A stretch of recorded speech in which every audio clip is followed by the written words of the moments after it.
बच्चों, कैसे हैं आप लोग। तो हम लोग क्या कर रहे थे, प्रोबेबिलिटी के बारे में बातचीत कर रहे थे। हमने लास्ट लेक्चर में प्रोबेबिलिटी का डिस्कशन किया हुआ था। उस प्रोबेबिलिटी में हमने क्या क्या पढ़ा था, एक बार फिर से मैं बात कर लेता हूँ उसकी। ब्रीफ में बात नहीं करेंगे क्योंकि वहाँ पर हम बात कर चुके हैं। तो हमने प्रोबेबिलिटी की डेफिनेशन पढ़ी थी और कुछ टाइप्स ऑफ इवेंट्स पढ़ी थी। बेसिक एकदम हम 10th क्लास में थे उसमें। तो बेसिक आइडिया हमने केवल लुईस का सीखा हुआ था कि प्रोबेबिलिटी का फार्मूला क्या होता है, कैसे बनी है, कहाँ से आई प्रोबेबिलिटी, और उसकी कुछ इवेंट्स के बारे में। और सम ऑफ 2 डाइज और 3 डाइज का एक शॉर्टकट है, वो इम्पॉर्टेंट है हमारे लिए, वो हमने सीखा हुआ था। आज हम थोड़ा और आगे बढ़ते हैं। तो नेक्स्ट हेडिंग हमारी है, लिख लेते हैं। नेक्स्ट हेडिंग है ऑड्स। ये प्रोबेबिलिटी की लैंग्वेज में बहुत आता है ऑड्स के बारे में।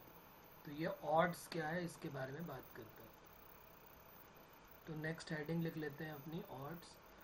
मैथ्स की प्रोबेबिलिटी की ये लैंग्वेज में आता है ऑड्स। तो क्या होता है ऑड्स, इसके बारे में देखते हैं। तो राइट डाउन, नेक्स्ट हेडिंग हमारी क्या हो जाएगी, ऑड्स। तो कभी कभी हम क्या करते हैं, प्रोबेबिलिटी को एक्सप्रेस करने के लिए ऑड्स का यूज़ करते हैं। Odds in favour and odds in against, दो हमारे पास एक फार्मूले, अभी मैं लास्ट में बता दूंगा। अभी मैं इसके बारे में थोड़ी सी बात कर लेता हूँ कि ऑड्स इन फेवर का क्या मतलब है। जैसे मान लिया हमारे पास कोई इवेंट है, हमने मान लिया कि एक आउटकम ए है, उसकी m टाइम्स इवेंट है, और एक n इक्वली लाइकली है इवेंट है। तो उसमें जो इवेंट होने वाली है वो m बेस है, तो ना होने वाली क्या हो जाएगी, n माइनस एम बेस, क्योंकि टोटल हमने क्या मानी हुई है, n। तो ऑड्स इन फेवर ऑफ ए का मतलब क्या होता है, सीधी सीधी सी बात अगर हम करें तो ऑड्स इन फेवर ऑफ ए का मतलब क्या होता है कि number of times A occur divided by number of times A does not occur. अगर हमारी कोई इवेंट m टाइम्स अकर हुई है तो कितने टाइम्स अकर नहीं हुई है, तो टोटल n है, तो n minus m times occur नहीं हुई। तो प्रोबेबिलिटी होने की डिवाइडेड बाई ना होने की, उसको हम क्या बोल देते हैं, ऑड्स इन फेवर। एक्चुअली में ये एक रेशियो होता है, क्वेश्चन ने ऐसे दिया होगा कि ऑड्स इन फेवर 4:3 है, 3:4 है, ऐसे करके कुछ भी गिवन हो सकता है, ऑड्स इन फेवर और ऑड्स इन अगेंस्ट। वो हमें गिवन होगा, हमें उससे सिर्फ हमारा काम क्या होगा, उससे हमें प्रोबेबिलिटी को निकालना होगा कि उससे प्रोबेबिलिटी क्या है। बस इतना सा काम होगा, बहुत छोटा सा काम है। लिख लेते हैं इसके बारे में। Probability are probability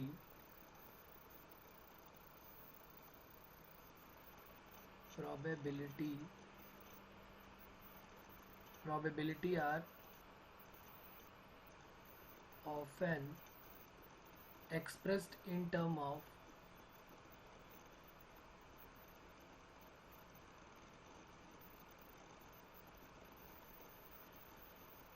odd. Suppose an outcomes A occur m times, जो कि मैंने अभी बोला उसी के बारे में लिख लेते हैं। Suppose an outcome A occur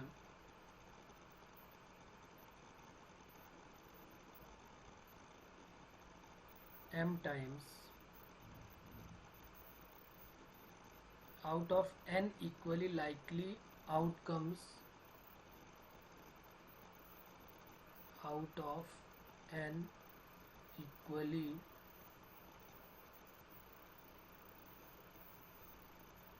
likely outcomes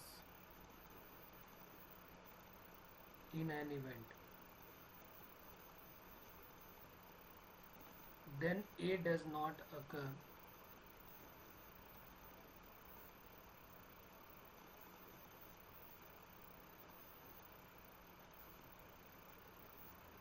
हमारे पास टोटल आउटकम्स है n।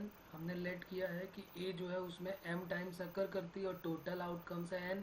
तो a कितनी बार अकर नहीं करेगी, तो वो हो जाएगा n माइनस एम केसेस या टाइम, जो भी बोल दें आप। उसके बाद odds in favour of a का जो फॉर्मूला है वो क्या हो जाएगा, odd in favour of a equal to number of times capital A occur, number of times capital A occur divided by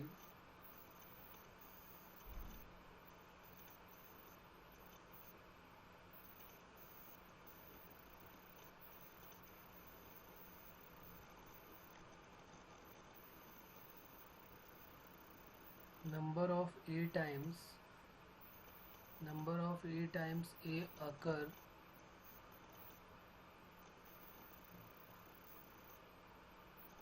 divided by number of times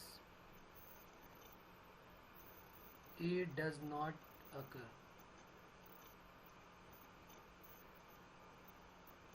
तो आपको बात समझ में आ गई होगी कि होने की और ना होने की दोनों का जो रेशियो होता है उसी को हम क्या बोल देते हैं, ऑड इन फेवर। तो इसको हम बॉक्स के अंदर बंद कर लेते हैं, ये हमारा फॉर्मूला हो जाएगा। होने की प्लस ना होने की दोनों का सम किसके इक्वल हो जाएगा, ये हो गई होने की और ये हो गई ना होने की, ये बार बोल देते हैं। प्रोबेबिलिटी मैंने क्यों लिख दिया, क्योंकि अगर इसको आप दोनों को टोटल से डिवाइड करोगे, अगर मान लिया आप दोनों को टोटल से डिवाइड करोगे, यहाँ पर भी टोटल और यहाँ पर भी टोटल, तो प्रोबेबिलिटी ऑटोमेटिकली बन जाएगी। तो कुल मिला के ये जो ऑड्स का रेशियो होता है ये सिंपली प्रोबेबिलिटी का भी वही रेशियो हो जाता है, probability success divided by probability failure. Odd in favour of an event, odd in favour of an event equal to क्या हो जाता है, प्रोबेबिलिटी सक्सेस जो ऊपर मैंने लिखा है divided by a ratio probability failure.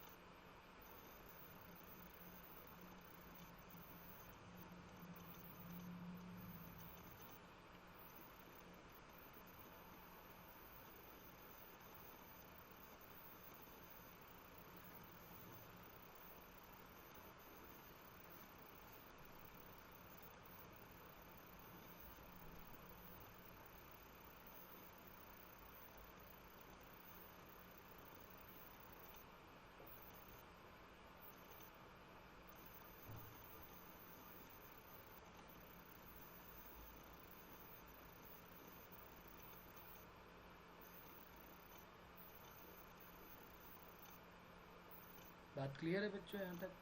तो ये हो गई odd in favour of an event की बात। फिर इसी में दूसरा आता है odd against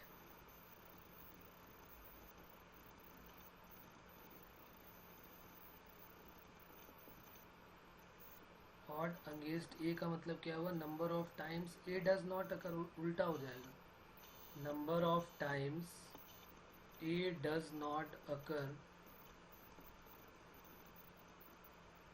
divided by number of times A occur। उल्टा हो गया सेम बिल्कुल। तो ये रेशियो जो है वो एक दूसरे के रिवर्स भी बोल सकते हैं आप।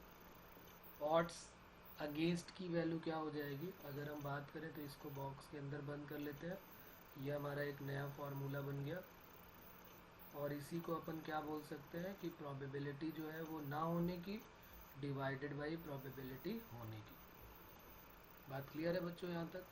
तो ये क्या हो जाएगा, ऑड इन फेवर की जगह odd against A equal to क्या हो जाएगा, probability failure ratio probability success. तो ये हमारा दूसरा रिजल्ट हो जाएगा, इसको भी आपको लर्न करना है। तो सेम है बिल्कुल, अगर आपने एक याद कर लिया हुआ है तो दूसरे को लर्न करने में आपको कोई प्रॉब्लम नहीं होगी। इसको मैं और एक फार्मूला बना के आपको दे देता हूँ ताकि आपको कोई प्रॉब्लम होने वाली ही नहीं है। वैसे तो ये फार्मूला ही बन गया है, लेकिन और इजी करने के लिए मैं देखिए क्या करूँगा इसमें कि जो प्रोबेबिलिटी पी है, पी ए है, सॉरी यहाँ पे पी बी लिख दिया मैंने, ये क्या होगा, पी ए बार है, ये पी ए है। जैसे ऊपर क्या था, पी ए बार हो गया, तो नीचे क्या होगा, नीचे हो जाएगा पी ए, नीचे क्या हो जाएगा, पी ए। और इसको बॉक्स के अंदर बंद कर देते हैं, इसका बॉक्स खुल चुका है तो ये बॉक्स बंद हो गया। ठीक है, तो हम यहाँ पर दो इम्पॉर्टेंट रिजल्ट लिखने वाले हैं, किस तरीके से लिखेंगे वो देख लेते हैं। हमारे पास odd in favour of event का फॉर्मूला क्या हो जाएगा, odd in favour of event, इसका फॉर्मूला क्या हो जाएगा, P अपॉन 1 माइनस पी, जो हमें याद रखना है और हर जगह इसी का यूज़ करना है। इससे क्या होगा, इससे हमारा फ़ायदा क्या होगा, हम सीधे प्रोबेबिलिटी की वैल्यू निकाल लेंगे। क्या होगा इससे हमारा फ़ायदा, हम सीधे यहाँ से प्रोबेबिलिटी की वैल्यू निकाल लेंगे। कैसे निकाल लेंगे भाई, हमें रेशियो गिवन होगा, जैसे ही हमको रेशियो गिवन है, तो रेशियो गिवन है तो क्या करेंगे, हम यहाँ पर रेशियो की वैल्यू पुट कर देंगे। और जैसे ही हमने रेशियो की वैल्यू पुट की, P अपॉन 1 माइनस पी की इक्वल कराया, तो जैसे ही आप P अपॉन 1 माइनस पी की इक्वल कराओगे तो वहाँ से किसकी वैल्यू आ जाएगी, प्रोबेबिलिटी की वैल्यू आ जाएगी। और प्रोबेबिलिटी की वैल्यू आ गई, फिर कोई प्रॉब्लम वाली बात ही नहीं है, फिर तो आंसर आ गया हमारा। तो odd in favour of an event का ये हो जाएगा, ऑड अगेंस्ट का क्या हो जाएगा, इसका रिवर्स हो जाएगा, odd against A equal to 1 minus p upon p, ये फॉर्मूला हो जाएगा। तो इसको भी बॉक्स के अंदर बंद कर देते हैं। तो बात क्लियर है बच्चों यहाँ तक। तो ये बहुत इजी सा था, एक ऑड इन फेवर और ऑड अगेंस्ट ए का कॉन्सेप्ट। इसका रेशियो जब भी हमें कभी गिवन होगा तो हम क्या करेंगे, इसको इक्वल करा के वहाँ से प्रोबेबिलिटी की वैल्यू निकालने की कोशिश करेंगे, क्योंकि ये डायरेक्ट हमको रेशियो ही देने वाले हैं, प्रोबेबिलिटी की वैल्यू हमको नहीं देंगे। तो हम पहले इसको सॉल्व करके प्रोबेबिलिटी की वैल्यू निकाल लेंगे, और जैसे ही प्रोबेबिलिटी की वैल्यू आ गई फिर तो कोई प्रॉब्लम वाली बात ही नहीं है, फिर तो आंसर आ जाएगा हमारा। ठीक है बच्चों, यहाँ तक कोई प्रॉब्लम है? तो एक क्वेश्चन लिख लेते हैं और ज़रा उसको सॉल्व करते हैं, फिर आंसर निकालते हैं।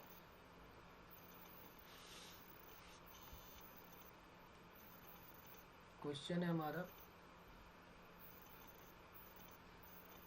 if the odd in favor of an event, if the odd in favor of an event are 4 to 5, ऐसे भी कभी कभी लिखा होगा 4 TO2 और 5, 4 to 5, find the probability that it will occur, find the probability that it will occur।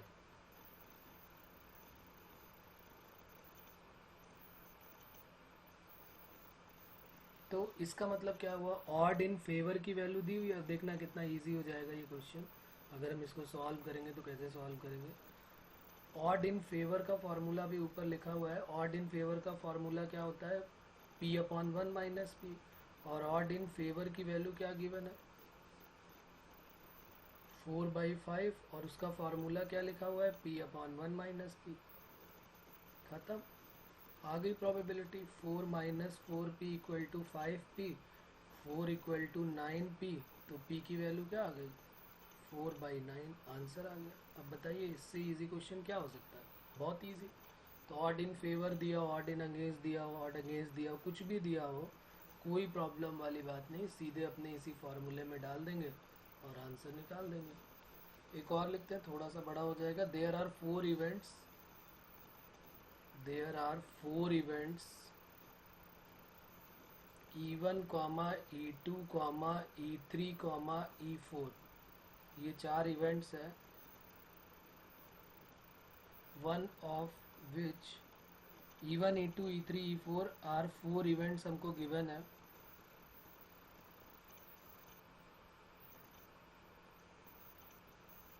The odds are,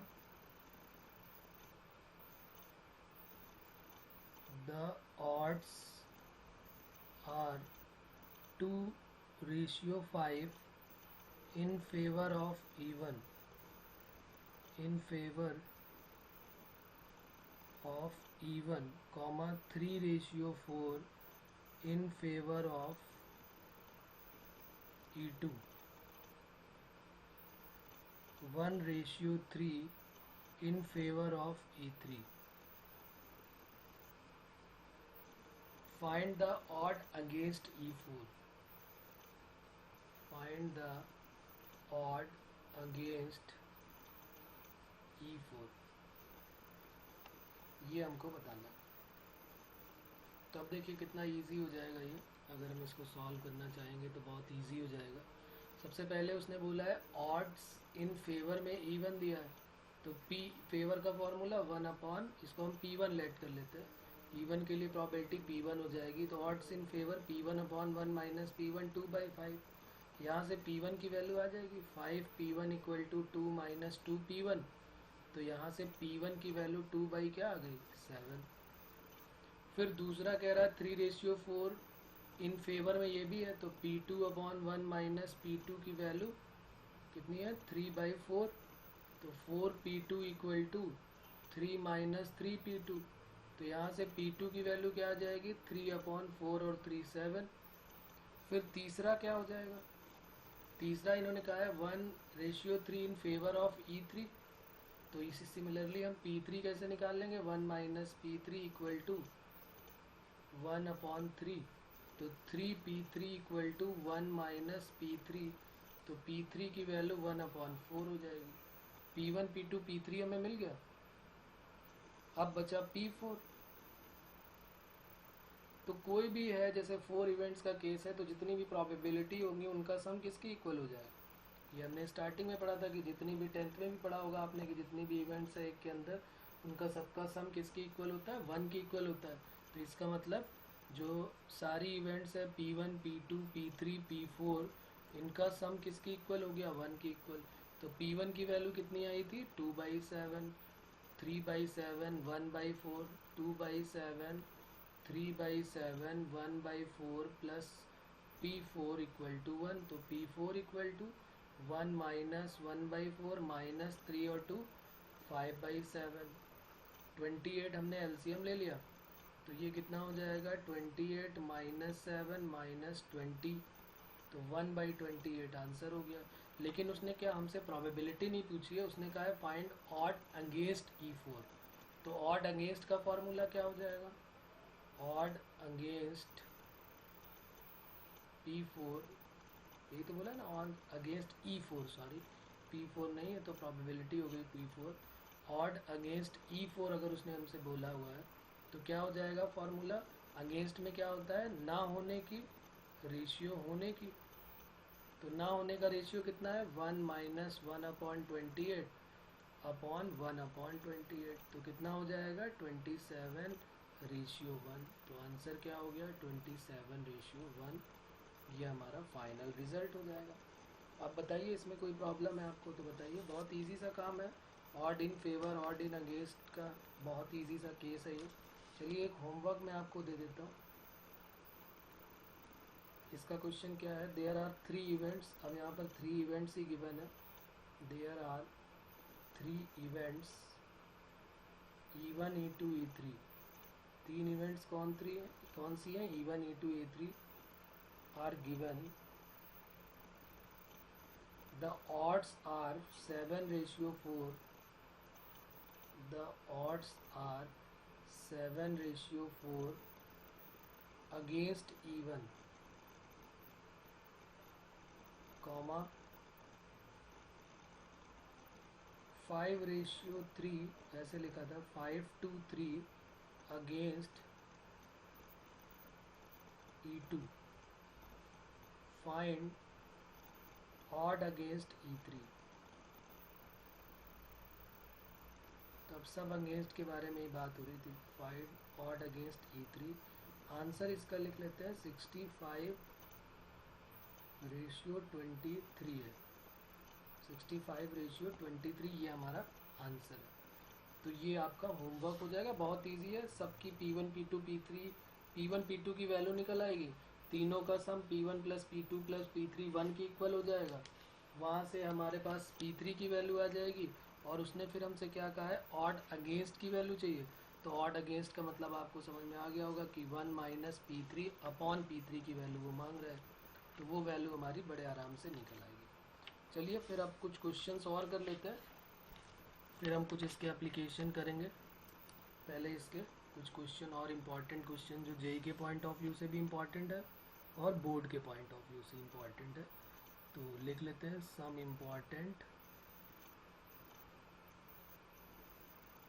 questions.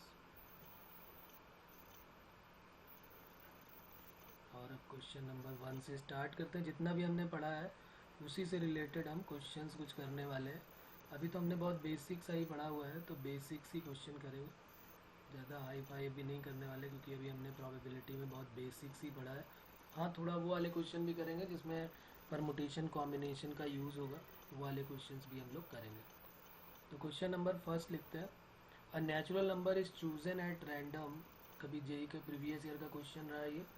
A natural number is chosen at random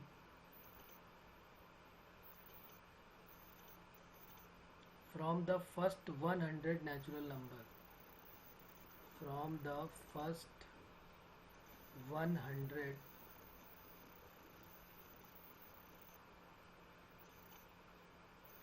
natural number,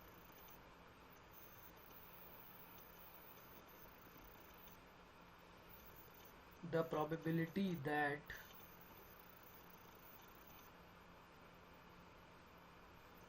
x minus 20 into x minus 40 divided by x minus 30 less than 0 is।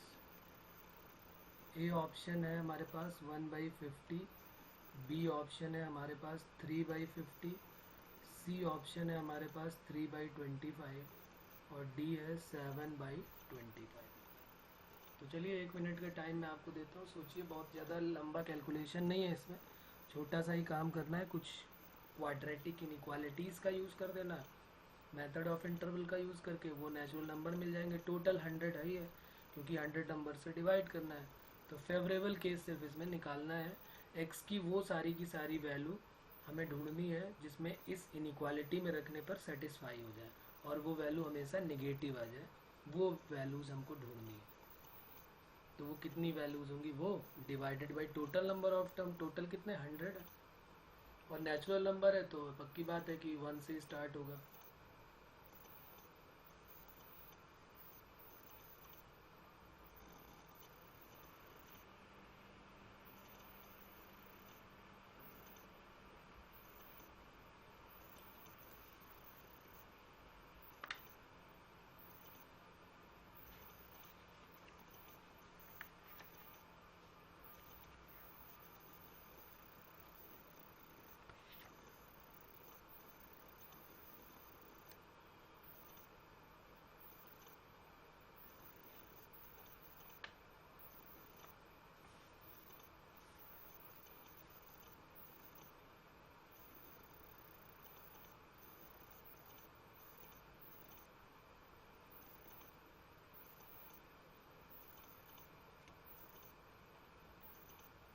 तो देखिए करते हैं, कैसे करेंगे समझ लेते हैं एक बार। x minus 20 x minus 40 divided by x minus 30 less than 0। अब मेथड ऑफ इंटरवल अगर आपको आइडिया है तो ठीक है, नहीं है तो मैं थोड़ा सा उसके बारे में बता देता हूँ आपको कि हम इनइक्वालिटी में कभी भी क्रॉस मल्टीप्लाई नहीं कर सकते। इनइक्वालिटी में मल्टीप्लाई क्रॉस तभी हो सकता है जब हम श्योर हो जाएं कि जो नीचे की वैल्यू है जिसको हम क्रॉस मल्टीप्लाई करने वाले हैं वो जो है वो पॉजिटिव। तो पॉजिटिव करने के लिए हमने क्या किया, उसी नंबर से उसका परफेक्ट स्क्वायर बना दिया, तो उसी नंबर से मल्टीप्लाई करा सकते हैं। हमने उसी नंबर से न्यूमरेटर डिनोमिनेटर मल्टीप्लाई किया तो x माइनस 30 का होल स्क्वायर हो गया, ऊपर x माइनस 30। अब ये इधर जाके मल्टीप्लाई इजीली हो सकता है क्योंकि ये तो पॉजिटिव नंबर हो गया। पॉजिटिव नंबर का मल्टीप्लाई कर सकते हैं, नेगेटिव नंबर का नहीं कर सकते हैं। तो पहले हमें श्योर होना पड़ेगा कि ये पॉजिटिव है कि नहीं है। अब इसको नंबर लाइन पे प्लॉट कर लीजिए आप। 3 वैल्यू मिलेंगी, एक मिलेगी सबसे बड़ी वैल्यू जो होगी 40, 30, 20, इधर प्लस इन्फिनिटी इधर माइनस इन्फिनिटी। नंबर लाइन में प्लस माइनस प्लॉट कर देते हैं। हमें नेगेटिव चाहिए, उसने बोला है ना कि नेगेटिव चाहिए, ये बताता है लेस देन 0 की नेगेटिव चाहिए। तो नेगेटिव किसके किसके बीच में है, यहाँ पर नेगेटिव है और यहाँ पर नेगेटिव है, बाकी सब में पॉजिटिव है।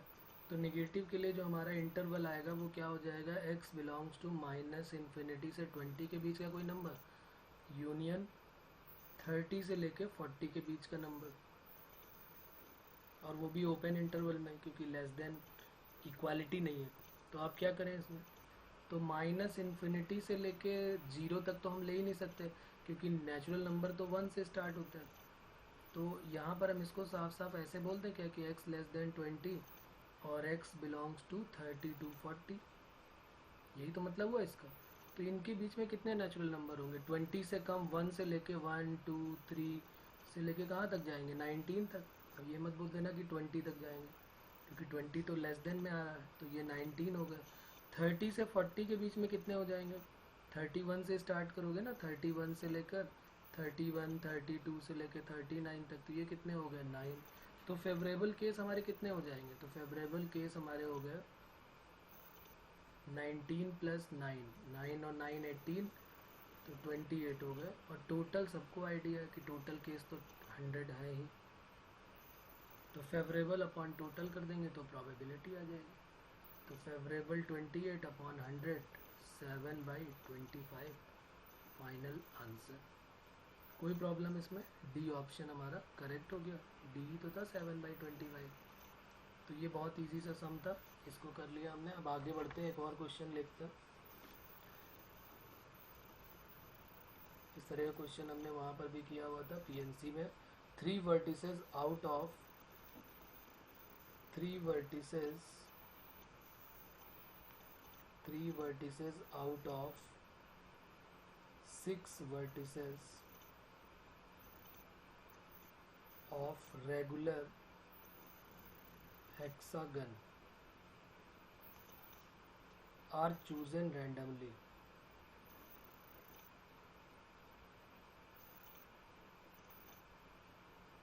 The probability of getting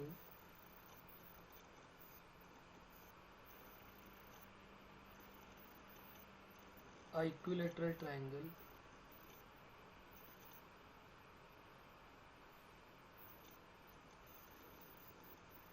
after joining 3 vertices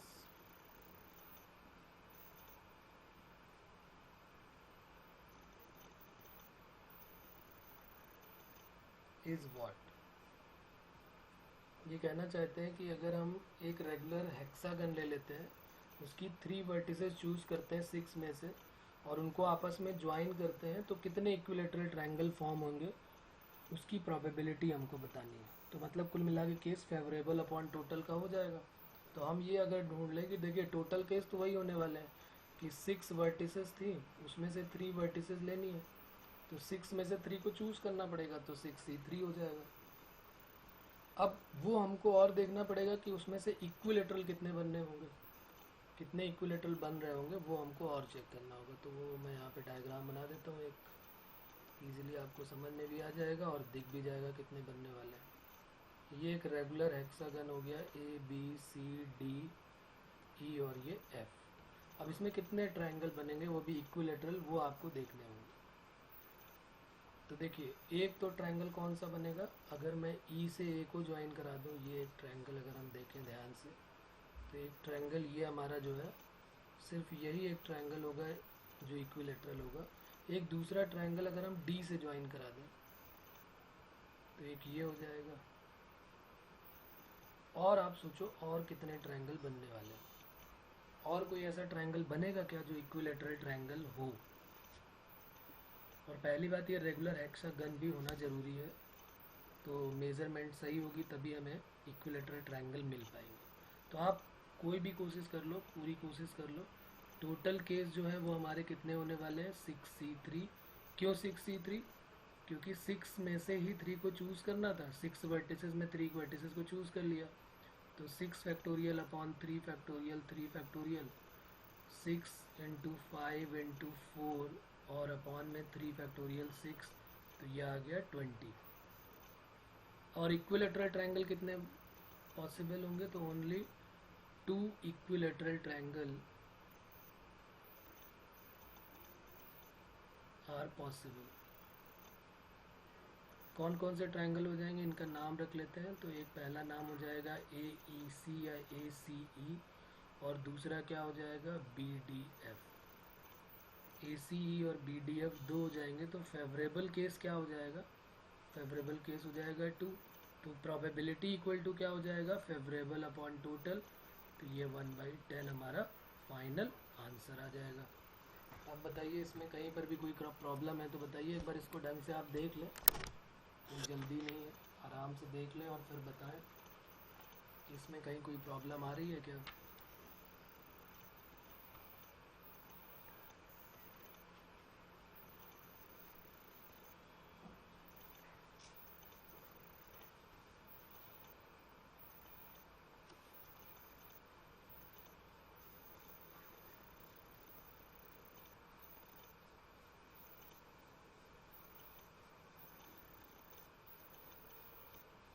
एक और क्वेश्चन करते हैं, वो भी एनसीईआरटी लेवल का अच्छा सा क्वेश्चन है। ये सारे बहुत बेसिक से क्वेश्चन अभी हम कर रहे हैं, ताकि हम बेसिक से ही चल रहे हैं ना, हम धीरे धीरे करते करते स्टैंडर्ड तक पहुँचेंगे। पहले जीरो से स्टार्ट करके चल रहे हैं कि हम कहाँ तक जा सकते हैं, हमें क्या क्या आ चुका है, फिर हम धीरे से अपनी रफ्तार बढ़ाएंगे। पहले धीरे धीरे चलते हैं और वहाँ तक पहुँचने की कोशिश करते हैं। एक क्वेश्चन और लिख लेते हैं, एनसीईआरटी के लिए इम्पॉर्टेंट है। Find the probability of getting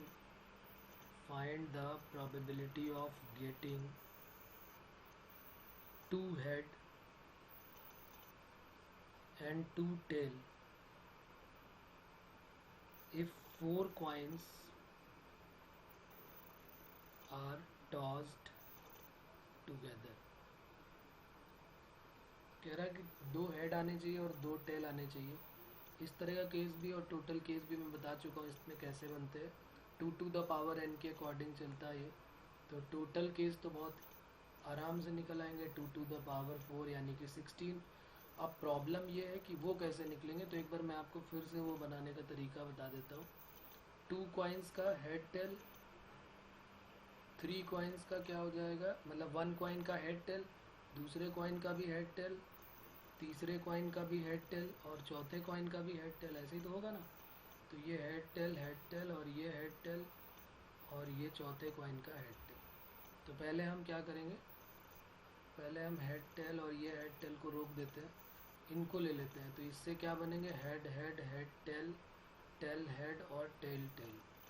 फिर एक बार एच टी को यहाँ रहने दिया, इनका पहले एक बार एच से करा दिया सबका।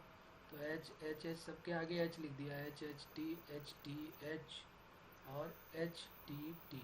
फिर टी से करा दिया, टी एच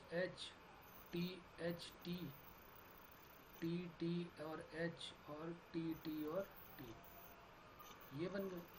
उसके बाद अब आगे और क्या हो जाएगा, उसके बाद अब एक बार एच से कराएंगे और एक बार टी से करा देते हैं। तो एच से जब कराओगे आप तो एच एच एच एच और एच एच एच टी। ये तो मैं सब लिख के दिखा रहा हूँ, वैसे आंसर तो एक लाइन में सीधे सीधे आ जाएगा। ये आपकी प्रैक्टिस के लिए है कि आपको लिखना कैसे। पहले सबके आगे मैंने एच लगा दिया और फिर सबके आगे मैं टी लगा दूंगा, H H comma H T, फिर comma H T H comma H T comma फिर टी से T H T H T H T T H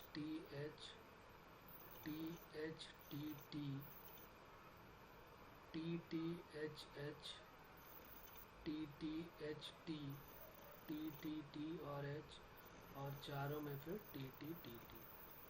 अब उसने कहा था कि एग्जैक्टली दो हेड आने चाहिए और दो टेल आने चाहिए, तो दो हेड दो टेल वाले ढूंढ लेते हैं। तो फेवरेबल जरा, टोटल तो 16 ये सारे के सारे हो गए। दो हेड दो टेल, दो हेड और दो टेल, दो हेड और दो टेल, वन, दो हेड दो टेल, तो हो गए दो हेड और दो टेल, तीन, दो हेड दो टेल, चार, दो हेड और दो टेल, पाँच, और दो हेड और दो टेल। और कोई है 6 वाला, और कोई केस छूटा है, एच टी, दो हेड और दो टेल, दो हेड। अच्छा ये दोनों सेम ही लिख दिया, एच टी एच, ओके। तो क्या होना चाहिए था, पहले वाले में एच, फिर एच एच और टी, तीन एच टी और एच टी एच, फिर चौथे में एच टी है, ओके। तो ये एच, तो ये देखिए एक चौथा केस जो खो गया था हमारा, वो भी मिल गया।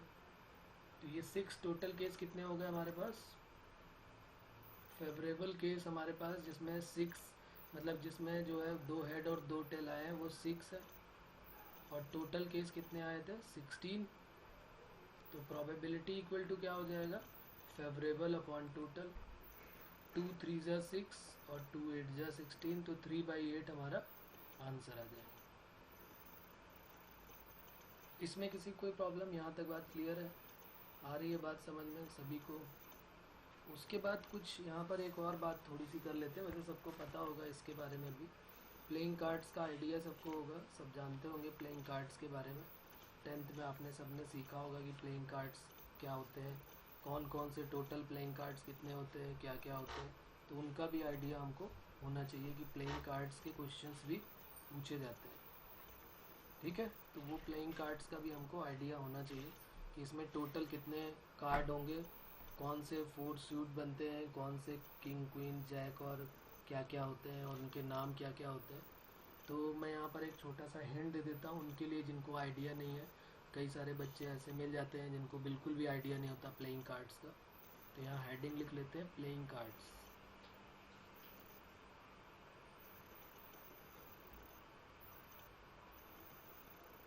तो प्लेइंग कार्ड्स, या इसको हम बोलते हैं इन अ पैक ऑफ 52 कार्ड्स। तो इसमें टोटल 52 कार्ड्स होते हैं।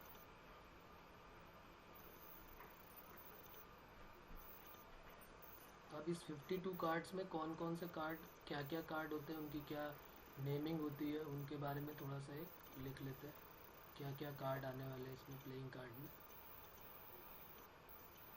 तो इसमें 4 सूट्स होते हैं, उनके नाम क्या क्या होते हैं वो लिख लेते हैं। 4 सूट्स से 52 कार्ड्स टोटल है हमारे पास। उसमें हमारे पास 4 सूट्स बन जाते हैं। ये जो है 4, इनको सूट्स बोलते हैं, ये 4 सूट्स में ब्रेक हो जाते हैं। यानी 4 सूट्स के कितने कितने कार्ड होंगे भाई, 13 4 जा 52 हो गई, तो टोटल हर एक सूट के जो है वो 13 कार्ड्स होंगे।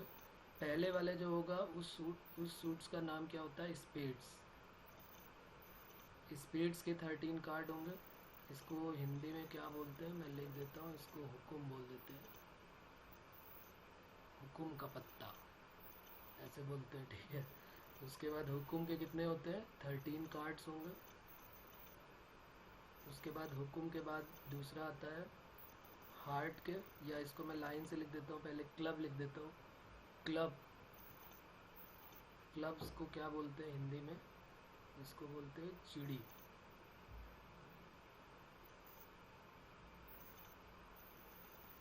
ठीक है, चिड़ी बोलते हैं इसको। उसके बाद इसके भी 13 कार्ड्स हो गए। फिर तीसरे में क्या हो जाते हैं, हार्ट, इसको क्या बोलते हैं, पान। हिंदी में इसको क्या बोलते हैं, पान। और इसके भी 13 कार्ड्स हो जाते हैं। और लास्ट वाला जो होता है उसको क्या बोल देते हैं, डायमंड्स। डायमंड्स को क्या बोलते हैं, ईंट। हिंदी में इसको ईंट बोलते हैं। इसके भी 13 कार्ड्स हो जाते हैं। ठीक है, तो ये 4 जो होते हैं पार्ट में ब्रेक हो जाते हैं। हर एक सूट जो 13 कार्ड्स है, इनमें से अच्छा ये जो दोनों होते हैं इनका जो कलर होता है स्पेड्स और क्लब का, इसमें जो कलर होता है वो ब्लैक कलर में होता है, ये ब्लैक कलर के होते हैं। और ये दोनों जो होते हैं वो रेड कलर के होते हैं। ठीक है, ये हमको ध्यान रखना है।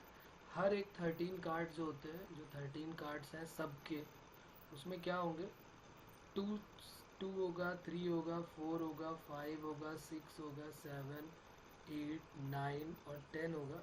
11 नहीं होगा। 11 को क्या बोलते हैं, जैक, जैक बोलते हैं, या फिर इसको नेव भी बोलते हैं। ठीक है ना, और जैक यानी 11 का नाम हो गया। फिर इसके बाद क्या आता है, क्वीन आती है। फिर आता है किंग, और फिर क्या आता है, एस। तो हर एक 13 कार्ड में ये जो है वो नंबर कार्ड हो जाते हैं। और ये जो चारों लिखे हुए हैं इनको क्या बोल देते हैं, ऑनर कार्ड होते हैं। जैक, क्वीन, किंग और एस, इन चारों को हम क्या बोल देते हैं, ऑनर कार्ड। ये कौन से कार्ड होते हैं, इनको हम बोल देते हैं ऑनर कार्ड।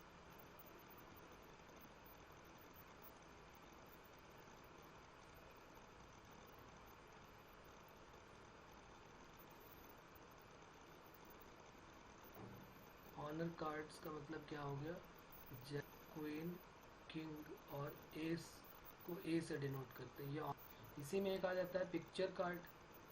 तो पिक्चर कार्ड कौन से होंगे, पिक्चर कार्ड जिनमें पिक्चर बनी होती है, तो वो जैक की पिक्चर बनी होती है, किंग की और क्वीन की, इन्हीं तीनों की होती है। एस की कोई पिक्चर नहीं होती है, तो इसलिए इनको क्या बोल देते हैं, पिक्चर कार्ड।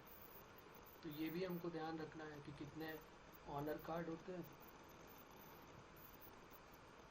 और कितने पिक्चर कार्ड होते हैं। पिक्चर कार्ड भी बोलते हैं इसको, फेस कार्ड भी बोलते हैं, ये भी ध्यान रखें आप। इसको क्या बोलते हैं, फेस कार्ड, इसमें फेस बने होंगे, तो पिक्चर कार्ड या फेस कार्ड इसको बोल देते हैं। ठीक है, तो ये हमको ध्यान रखना है, इस टाइप से बन जाते हैं टोटल। उसके बाद हर एक कार्ड में जो 52 कार्ड्स हैं, जो इन 52 कार्ड्स कितने क्वीन होंगे, कितने जैक होंगे, तो 4 एस होंगे, क्योंकि हर एक में है, ये जो लिखे हुए हैं हर एक एस होंगे। मतलब एक एस किसका होगा, 4 एस में कौन कौन से होंगे, एक होगा, मतलब 2 ब्लैक होंगे और 2 रेड होंगे। ब्लैक में 2 होंगे, स्पेड्स का एक होगा एस और एक क्लब का होगा, और एक हार्ट का होगा और एक डायमंड का होगा, तो ये 4 एस हो जाएंगे। सिमिलरली 4 एस, 4 किंग, 4 क्वीन और 4 जैक, ये हो जाएंगे, टोटल 16 कार्ड हो जाएंगे। तो टोटल ऑनर कार्ड जो होते हैं वो टोटल कितने होते हैं, 16 होते हैं पूरे में। ये जो 16 कार्ड्स हैं इनको हम टोटल 52 कार्ड्स में से टोटल 16 कार्ड जो होते हैं उनको हम क्या बोल देते हैं, ये जो 16 कार्ड हैं ये ऑनर कार्ड हो जाएंगे। जो पिक्चर कार्ड होंगे वो कितने हो जाएंगे टोटल, तो यहाँ लिख देता हूँ, टोटल पिक्चर कार्ड कितने हो जाएंगे, वो हो जाएंगे 12, क्योंकि एक में 3 3 होता है, तो 3 4 जा 12 हो जाएंगे। तो ये सब छोटी छोटी सी बातें जो हमको ध्यान रखनी है। अभी हम इस टाइप के क्वेश्चन भी करेंगे इसमें, जो कि बहुत इजी होते हैं, तो इनका आइडिया भी हमको होना चाहिए कि पिक्चर कार्ड क्या होते हैं और किस तरीके से इनको सॉल्व करते हैं। तो लिख लेते हैं बहुत छोटा सा question.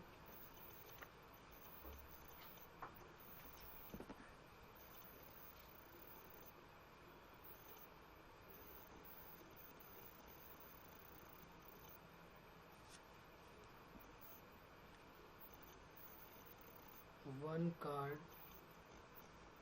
is drawn from a well shuffled deck of, इसको deck भी बोलते हैं, deck of 52 cards.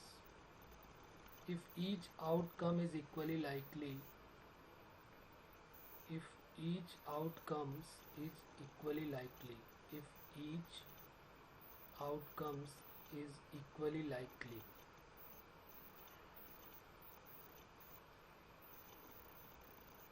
if each outcomes is equally likely,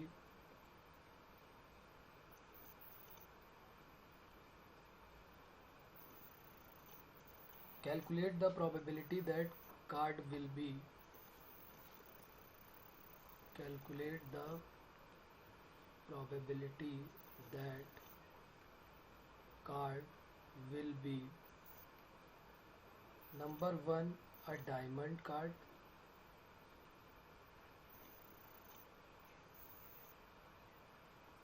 B number 2 में लिख लेते हैं नॉट एन एस, C या थर्ड पार्ट लिख लेते हैं अ ब्लैक कार्ड,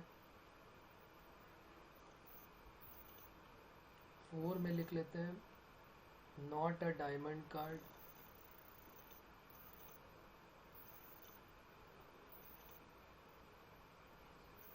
5 में लिख लेते हैं नॉट अ ब्लैक कार्ड। तो जितना लिखने में टाइम लगा उससे जल्दी ये सॉल्व हो जाएगा, बहुत इजी सा क्वेश्चन है। सबसे पहले में उसने क्या बोला है कि डायमंड कार्ड चाहिए, तो टोटल डायमंड कार्ड, अभी ऊपर बात हुई हमारी कि टोटल कितने डायमंड होते हैं 13, तो प्रोबेबिलिटी इक्वल टू क्या हो जाएगा 13/52, सीधे आंसर 1/4। नॉट एन एस, उसकी प्रोबेबिलिटी बतानी है। एस कितने होते हैं 4, टोटल 4 एस होते हैं, तो एस ना हो तो उसका क्या हो जाएगा 1 माइनस टोटल, तो टोटल 4/52, तो 1 1 माइनस 1/13 तो 12/13। भाई नॉट एन एस का मतलब एस ना हो, तो एस होने के 4/52, ना होने के 1 माइनस। तीसरा है ब्लैक कार्ड। ब्लैक कार्ड की प्रोबेबिलिटी क्या होगी? ब्लैक टोटल 24 होते हैं, 26। 13 के 26 हो गए ना, 26/52, तो ये 1/2 हो गया। Not a diamond. डायमंड कितने होते हैं? डायमंड होते हैं 13, तो टोटल क्या होगा? 13/52। तो नॉट अ डायमंड, तो 1 minus 13/52, 1 minus 1/4, 3/4। Not a black card, तो ब्लैक का भी निकाला था, ना ब्लैक होने का 1 माइनस 1/2, तो ये भी 1/2। तो जितना लिखने में टाइम लगा उससे जल्दी ये सॉल्व हो जाएगा, क्योंकि एक एक कार्ड की बात हो रही है। अब बात करते हैं कि पीएनसी कब लगने लगेगा। तो जब वो कहेगा कि हम 2 कार्ड ले रहे हैं, 3 कार्ड ले रहे हैं, 4 कार्ड ले रहे हैं, तब फिर पीएनसी यूज़ होगा। परमुटेशन एंड कॉम्बिनेशन का यूज़ तभी तो होगा। ये तो बहुत ईजी सा था, 10th 9th लेवल का बहुत ईजी सा क्वेश्चन था, तो अभी भी इजी है, ऐसा कुछ खास टफ नहीं होने वाला। लिख लेते हैं क्वेश्चन और। 2 cards are drawn, 2 cards are drawn from a well shuffled pack of cards.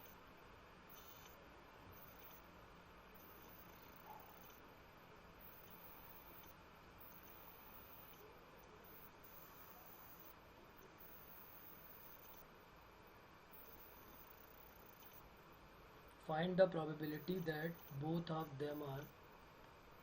Find the probability that both of them are aces.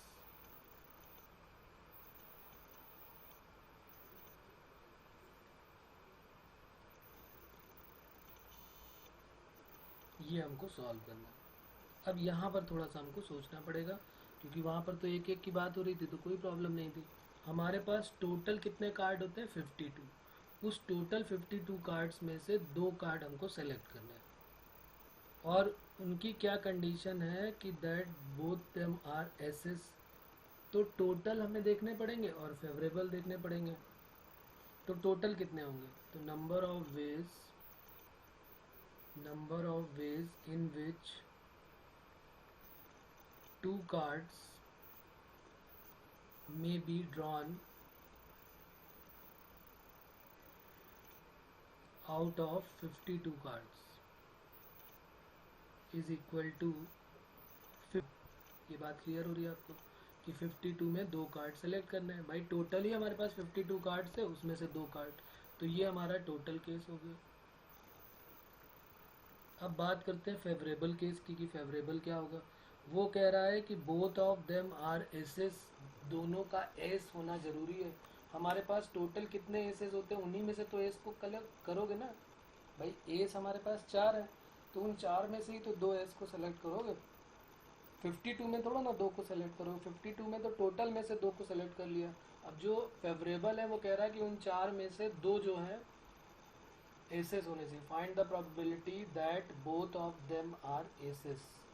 वो दोनों एसेस होने चाहिए, तो हमें कितने में से कितने सेलेक्ट करने पड़ेंगे? 2 aces out of 4 assess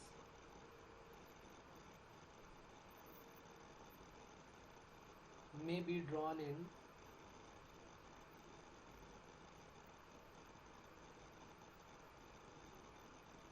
is equal to कितना हो जाएगा? 4 में से 2 को हमें सेलेक्ट करना है। तो प्रोबेबिलिटी क्या हो जाएगी हमारी? प्रोबेबिलिटी इक्वल टू क्या हो जाएगी? Favourable upon total. तो फेवरेबल, ये हमारा कौन सा केस आया? ये फेवरेबल केस आया, और टोटल क्या आया? 52C2। तो favourable 4C2 divided by 52C2। 4C2 की वैल्यू क्या हो जाएगी? 4C2, तो 4 फैक्टोरियल डिवाइडेड बाई 2 फैक्टोरियल और डिवाइडेड बाई 2 फैक्टोरियल, और ये है 52C2। तो 52C2 कितना हो जाएगा? बल्कि इसको आप फार्मूला रखने से अच्छा है, चलिए अब रख दिया तो रख ही देते हैं। 52 अपॉन 2 फैक्टोरियल और 52 माइनस 2 50 फैक्टोरियल। और वैसे तो इसको क्या करते हैं हम लोग, डायरेक्ट सॉल्व करने के लिए मैंने इनको बताया हुआ है कि 4 ले लो, 3 ले लो, डिवाइडेड बाई 2 फैक्टोरियल कर दो, और 52 ले लो, 51 ले लो, डिवाइडेड बाई 2 फैक्टोरियल कर दो। बात वही है, इसको जब आप सॉल्व करके आएंगे तो यहीं पे आने वाले हैं, और बस इसको कैंसिल करते जाओ जिससे भी जो कैंसिल हो रहा है। जैसे 3 से 17 3 सा होता है ना 51, तो ये कट हो गया, 4 से ये 52 कट हो जाएगा 13 टाइम्स, और इसका कर दीजिए आप मल्टीप्लाई, तो आंसर आ जाए आपका। तो ऊपर तो 1 आ गया, नीचे 13 7 जा 91 1, और 13 1 जा 13, और 7 हो गया 20, और 2 हो गया 22। तो ये 1/221 हमारा आंसर आ गया। बताइए इसमें कोई प्रॉब्लम है तो बहुत इजी सा था ये तो। बस हमें ये ध्यान रखना है कि कॉम्बिनेशन और परमुटेशन का यूज़ हमें कब करना है। फिर 3 कार्ड्स हमें लेने हैं 52 कार्ड्स में से, 52 कार्ड्स लेने हैं। एक और क्वेश्चन लिख लेते हैं।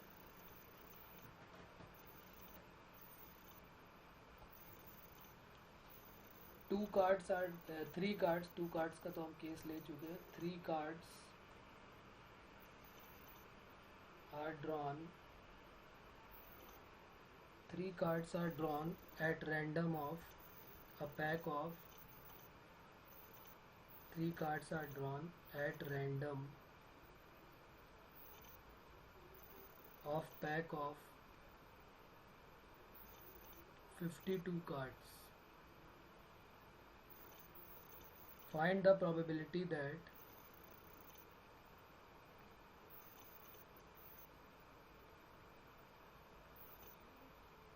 the cards drawn will contain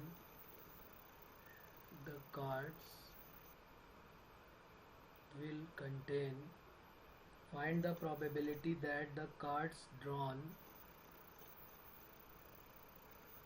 will contain a king, a queen and a jack. Question समझ में आ गया होगा। 3 कार्ड्स हमको सेलेक्ट करने हैं 52 में से, तो फेवरेबल और टोटल की बात होगी तो टोटल कितने केसेस हो जाएंगे। टोटल केस अब मैं डायरेक्ट लिख रहा हूँ, पूरी बातें नहीं लिख रहा हूँ। टोटल केस क्या हो जाएंगे, 52 कार्ड्स में से कितने कार्ड सेलेक्ट करने हैं 3, तो 52C3 हो गया। उसके बाद उसने बोला है कि उनमें से एक किंग होना चाहिए, एक क्वीन होनी चाहिए और एक जैक होना चाहिए। तो फेवरेबल केस क्या हो जाएंगे भाई, कितने किंग होते हैं, 4 किंग होते हैं, उसमें से एक किंग होना चाहिए 4C1, एक क्वीन होनी चाहिए 4C1 और एक जैक होना चाहिए 4C1। तो अब बस हमारा आंसर इसी से आ जाएगा। तो क्या हो जाएगा, probability equal to favourable upon total. तो 4C1 तो 4 हो जाएगा, डिवाइडेड बाई 52C3, तो इसको भी 4C1 ही लिख देते हैं फिर तो ये हो गया 4 into 4 divided by 52 factorial, multiply में कितना हो जाएगा 3 फैक्टोरियल, और 52 माइनस 3 49 फैक्टोरियल। बस अब इसी को आपको सॉल्व कर लेना है। 4 इंटू 3 फैक्टोरियल 6 हो गया, और 49 factorial divided by 52 into 51 into 50 और इंटू 49 फैक्टोरियल कट हो जाएगा। और बस अब इसको कट कर दीजिए आप। 3 2 जा 6 हो जाएगा, 3 से ये 17 टाइम्स, फिर 2 से ये कट हो जाएगा 26 टाइम्स, और 2 से ये कट हो जाएगा 2 2 जा 4 25 टाइम्स, 4 2 जा 8 2 जा 16 डिवाइडेड बाई कितना हो जाएगा 26 इंटू 25 इंटू 17। तो इसको जब आप मल्टीप्लाई करेंगे तो आंसर हमारा आ जाएगा 5525। तो ये हमारा फाइनल रिजल्ट हो जाएगा। एक क्वेश्चन और लिखते हैं। अ ग्रुप कंटेन 3 मैन, ये भी इम्पोर्टेंट क्वेश्चन है। A group contain 3 man 2 women and 4 children. 3 men, 2 women and 4 children. 4 person are to be chosen. 4 person are to be chosen find the probability that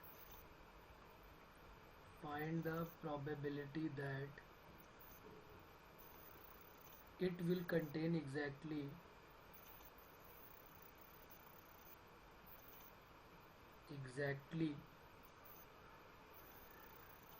two children.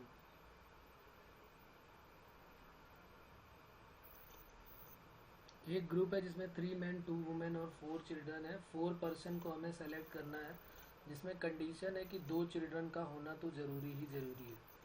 2 children तो होने ही होने चाहिए। किसी भी combination में जब आप लेंगे तो उसमें 2 चिल्ड्रन का होना ज़रूरी है, ऐसा इसमें बोला गया। टोटल कितने हो जाएंगे? टोटल हमारे पास 3 men प्लस 2 women और 4 चिल्ड्रन, 3 2 5 और 4 कितना हो जाएगा यहाँ पे 9। तो टोटल 9 लोग हो गए हमारे पास।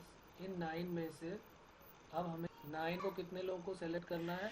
9 में से हमारे पास सेलेक्ट करने हैं हमको person contain 2 men 4 women and 4 children. 4 person are to be chosen. तो 9 में से 4 को हमें 9 में से हमको 4 को चूज करना है। ओके, तो यहाँ पर कितना हो गया 3 2 5 और 4 9। तो फेवरेबल के साथ अब पहले हम टोटल लिख लेते हैं। तो टोटल केस कितने हो जाएंगे? 9 पर्सन में से हमको कितने लोगों को सेलेक्ट करना है? 9 में से 4 को सेलेक्ट करना है। तो ये हो गया टोटल। अब उसने कहा है कि फेवरेबल में क्या है कि 2 चिल्ड्रन का होना तो ज़रूरी है और 4 लोग टोटल होने चाहिए, 4 पर्सन होने चाहिए, उसमें से 2 चिल्ड्रन तो लेना ही लेना है। तो क्या क्या केस बनेंगे देखते हैं। यहाँ पर बनाता हूँ मैं, देखिए 4 पर्सन जो लेंगे हम, उनमें से पहले हमने 2 चिल्ड्रन तो ले लिए, प्लस 1 मैन हो सकता है और 1 वूमेन हो सकती है। एक ये केस हो सकता है, या दूसरा केस 2 चिल्ड्रन तो लेने ही लेने हैं, दोनों वुमेन ले लेते हैं, ऐसा भी हो सकता है। या तीसरा केस हो सकता है कि 2 चिल्ड्रन तो लेने ही लेने हैं, 2 मैन ले लो। तो बस इसके अलावा और कोई केस आपके समझ में आ रहा है कि और कोई केस हो सकता है? तो ये हो सकता है और ये हो सकता है और ये हो सकता है। तो 2 चिल्ड्रन लेने हैं, तो हमारे पास टोटल कितने चिल्ड्रन है? तो ऊपर देख लेते हैं, हमारे पास टोटल 4 चिल्ड्रन है, 3 मैन है और 2 वुमेन है। कितने कितने लोग हैं? 3 मैन है, 2 वुमेन है और 4 चिल्ड्रन है। तो हम क्या करेंगे, पहले हम चिल्ड्रन को लेंगे, तो 4 में से 2 ले लिया, 4C2। 1 मैन ले लिया तो 3 में से 1 ले लिया और 2 में से 1 ले लिया। एक ये केस हो गया। इसका क्या हो जाएगा, 2 चिल्ड्रन लेने हैं, 4 चिल्ड्रन में से 2 ले लिए और 2 में से 2 ले लिए। तीसरे में क्या होगा, 4 में से 2 ले लिए और मैन कितने थे हमारे पास? 3 मैन थे, तो 3 में से 2 ले लिए। तो 4C2 into 2C1 into 3C1। तो 4C2 कितना होता है? 4 3 ज़ा 12/2 6, 6 इंटू 3 इंटू 2, 6 3 ज़ा 18, 2 ज़ा 36 हो गया ये। दूसरा 4C2 4 3 ज़ा 12/2 6 और 2C2 1, तो ये 6 हो गया और ये हो गया 6 और 3C2 3C1 यानी कि 3, तो 18 हो गया। 4C2 इंटू, तो ये 18 हो गया, ये 6 हो गया। तो टोटल कितने हो गए हमारे पास? ये हो सकता है और ये हो सकता है और ये हो सकता है। तो जो टोटल हमारे पास है वो क्या हो जाएंगे? टोटल को अगर हम ऐड कर दें तो फेवरेबल केस हमारे कितने हो जाएंगे? फेवरेबल केस 36 प्लस 6 प्लस 18 और ये कितना हो गया? 6 और 6 12, 12 और 8 0 20, 20 और 3 और 2 5 और 1 6, 60। तो ये हो गया टोटल 60। तो प्रोबेबिलिटी इक्वल टू क्या हो जाएगा? Favourable upon total. टोटल कितने थे हमारे पास? अभी ऊपर हमने निकाले हैं 9C4। 9C4 को थोड़ा सॉल्व कर लेते हैं। 9 फैक्टोरियल, 4 फैक्टोरियल और 5 factorial. 9 into 8 into 7 into 6 divided by 4 into 3 into 2, 4 2 ज़ा 8, 3 3 ज़ा 9 और 3 7 ज़ा 21 इंटू 6, 6 1 ज़ा 6, 6 2 ज़ा 12, 126। तो ये हमारे पास टोटल कितने हो जाएंगे? 126। तो ये 2 से कट भी हो जाएगा। 2 3 ज़ा 6 30 और 2 6 ज़ा 12 और 2 3 ज़ा 6, 3 से भी कट हो जाएगा ये 10 और 3 2 ज़ा 6, 10/21 हमारा आंसर हो जाएगा। हम 6 से भी इसको डायरेक्ट कट कर सकते थे। ठीक है बच्चों, तो यहाँ तक बात क्लियर है? इसमें कोई प्रॉब्लम है? यहाँ तक बात क्लियर हो रही है? यहाँ तक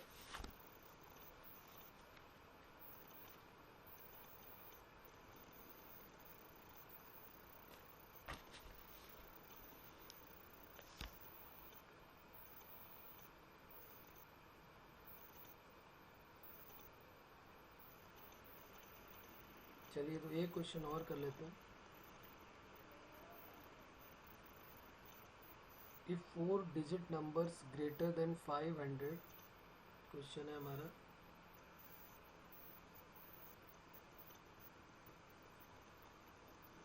इफ 4 डिजिट नंबर 1000 है ये, are randomly formed from the digit, are randomly formed from the digit 0 1 3 5 7, what is the probability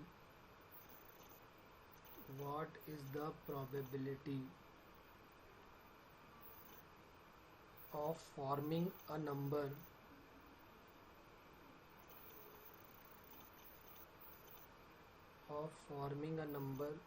divisible by 5 when number 1 the digit are repeated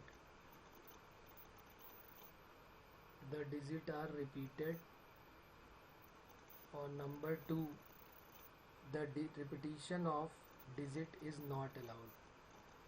मतलब सीधे मैं लिख देता हूँ रिपीटिशन नॉट अलाउड। ठीक है, तो ये हमारा क्वेश्चन है। तो सबसे पहले हम क्या बात करेंगे, इसमें से हम टोटल केसेस निकालेंगे। तो टोटल केस निकालेंगे और उसके बाद फिर फेवरेबल डिवाइडेड बाय टोटल कर देंगे, आंसर आ जाएगा हमारा। तो सबसे पहले हम केस करते हैं कि जब डिजिट रिपीट कर रही तब क्या बनेंगे। तो टोटल केस की बात जैसे हम करें तो हमारे पास टोटल कितने नंबर बनने वाले हैं, 4 डिजिट नंबर बनाने हैं। एक ऐसा नंबर होना चाहिए जो 5000 से बड़ा होना चाहिए और डिजिट हमारे पास है 0 1 3 5 7, ये 5 डिजिट है हमारे पास। तो 5 से बड़ा होने के लिए यहाँ पर हम क्या क्या नहीं रख सकते हैं, वो हम 0 यहाँ रख सकते हैं नहीं, हम यहाँ पे 1 रख सकते हैं नहीं, हम यहाँ पे 3 भी नहीं रख सकते, 5 और 7 में कोई भी एक रख सकते हैं। तो हमने मान लिया यहाँ पर हमने 5 भी रख सकते हैं और 7 भी रख सकते हैं। हमें टोटल बनाने हैं कितने केस बनने वाले, तो यहाँ पर 2 आ जाएंगे। 2 का मतलब या तो 5 आ सकता है इसमें या तो 7, क्योंकि 5000 से बड़ा नंबर चाहिए। उसके बाद उसने कहा है कि फर्स्ट केसेस में है रिपीटिशन डिजिट आर रिपीटेड, तो कितनी भी बार रिपीट हो रहा है ये फर्स्ट केस है। तो यहाँ पर कोई भी नंबर 5 में से हो सकता है, यहाँ पर भी कोई भी 5 में से, इन पांचों में से कोई नंबर हो सकता है और इनमें से भी कोई नंबर हो सकता है। तो यहाँ पे जो टोटल केस है हमारे वो क्या बन जाएंगे, 2 इंटू 5 5 ज़ा 25 125 125 2 ज़ा 250। अब उसके बाद उसने कहा है कि जो फेवरेबल केस है वो कह रहा है कि यहाँ पर इसने क्या बोला हुआ है, 4 digit number greater than 5000 are randomly form from the digit 0 1 3 5 7, what is the probability of forming a number divisible by 5। एक ऐसा नंबर बनाना है जो डिविजिबल बाई 5 हो। तो डिविजिबल बाई 5 के लिए क्या बन जाएगा, डिविजिबल बाई 5 के लिए अगर बात करें तो डिविजिबल बाई 5 का रूल मैं आपको पहले भी बता चुका हूँ, या तो यहाँ पे 0 हो सकता है या तो 5 हो सकता है। तो डिविजिबल बाई 5 के लिए 0 या 5 कोई भी नंबर यहाँ पर हम रख सकते हैं। तो अब हम क्या क्या नंबर रखें यहाँ पर, ये आपको सोचना है। बताइए क्या क्या नंबर हम यहाँ पर रख सकते हैं 0 या 5 के लिए। तो 0 से स्टार्ट हो चाहे 5 से स्टार्ट हो, रिपीटिशन अलाउड है। तो एक बार एक काम करते हैं, पहले 0 ले लेते हैं। जैसे हमने यहाँ 0 ले लिया, तो यहाँ पर कौन सा नंबर आ सकता है, यहाँ पर 5 या 7 में से कोई एक ही आ सकता है, क्योंकि 5000 से तो बड़ा नंबर। यहाँ पर इन दोनों में से कोई एक डिजिट हो सकती है। यहाँ पर कोई भी डिजिट रख दो उन पाँचों में से, कोई प्रॉब्लम नहीं, उनमें से भी कोई प्रॉब्लम नहीं। यहाँ पे तो हो गया। ये कब के लिए हो गया, जब हमने 0 से लिया। अब जरा मैं इसको 5 यहाँ पर ले लेता हूँ। तो 5 से जब मैं यहाँ पर लूँगा तो रिपीटिशन अलाउड है, तो यहाँ पर 7 भी हो सकता है और 5 भी हो सकता है, दोनों ही केसेस हो सकते हैं। तो यहाँ 2 हो गया, यहाँ 5 और यहाँ भी कोई भी नंबर 5 ले लो, और इसकी तो फिक्स हो गई, तो ये 50 हो गया। तो फेवरेबल केस क्या हो गए, फेवरेबल केस हमारे हो गए 50 + 50 यानी कि 100। तो प्रोबेबिलिटी इक्वल टू क्या हो जाएगा, फेवरेबल अपॉन टोटल। तो फेवरेबल कितना हो गया 100 अपॉन टोटल कितना हो गया 250। कैंसिल कर दिया, 5 2 ज़ा 10, 5 5 ज़ा 25, तो 2/5 हमारा आंसर आ गया।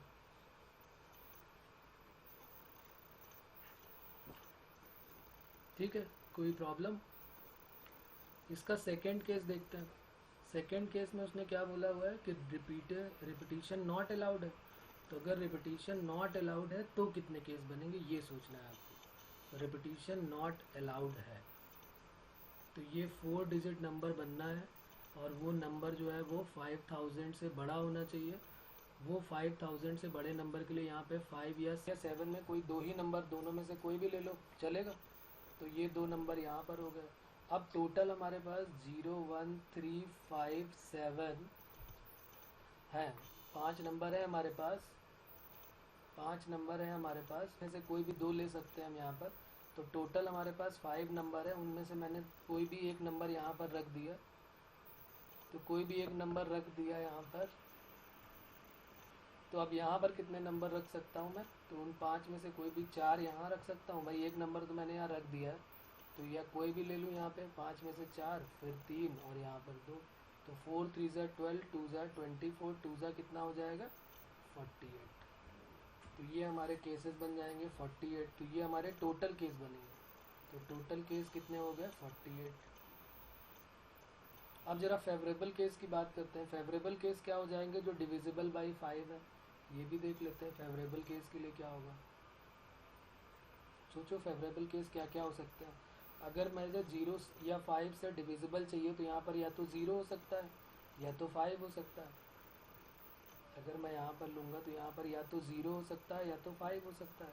तो अगर मैंने सपोज़ किया यहाँ 0 ले लिया, तो 0 ले लिया और रिपीटिशन नॉट अलाउड है, तो 5 या 7 में कोई दो नंबर यहाँ रख सकता हूँ, और एक नंबर 0 यहाँ पर फिक्स हो चुका है, ये 0 फिक्स हो चुका है, एक नंबर यहाँ हो चुका है मैं। तो अब मैं कोई भी 3 नंबर में से यहाँ एक रख सकता हूँ और यहाँ कोई भी एक रख सकता हूँ। तो कितना हो जाएगा 3 2 ज़ा 6, 2 ज़ा 12। उसके बाद दूसरा 5 और 6 मैंने ले लिया। अब दूसरा यहाँ पर मैंने यहाँ पर 5 को कर दिया, तो यहाँ पर 5 को फिक्स कर दिया, ये फिक्स हो गया। जैसे यहाँ पे ये 0 फिक्स था वैसे। अब यहाँ पर क्या मैं 0 ले सकता हूँ क्या, यहाँ पर 0 तो नहीं ले सकता हूँ। तो यहाँ पर मेरे पास सिर्फ पॉसिबिलिटी बची 1 नंबर 7 लेने की। तो एक केस हो गया। अब एक 7 यहाँ फिक्स हो चुका है, 5 यहाँ फिक्स हो चुका है, तो यहाँ 3 होगा और यहाँ 2 होगा। तो अब यहाँ पर कितना हो गया 3 2 ज़ा 6। तो यहाँ पर जो फेवरेबल केस है वो केस 1 और केस 2 दोनों को ऐड कर दें तो 12 + 6 18 हो जाएंगे। तो अब हमारे पास प्रोबेबिलिटी इक्वल टू क्या हो जाएगा, probability equal to favourable 18 upon total. Total कितना हो जाएगा 48। 6 से कैंसिल कर देते हैं, 6 3 ज़ा 18 और 6 8 ज़ा 48, तो 3/8 हमारा आंसर हो जाएगा। तो ठीक है, आज फिर इतना ही करते हैं, बाकी फिर नेक्स्ट टाइम पे करेंगे। ओके, चलिए मिलते हैं फिर अगले टाइम पे। Bye bye.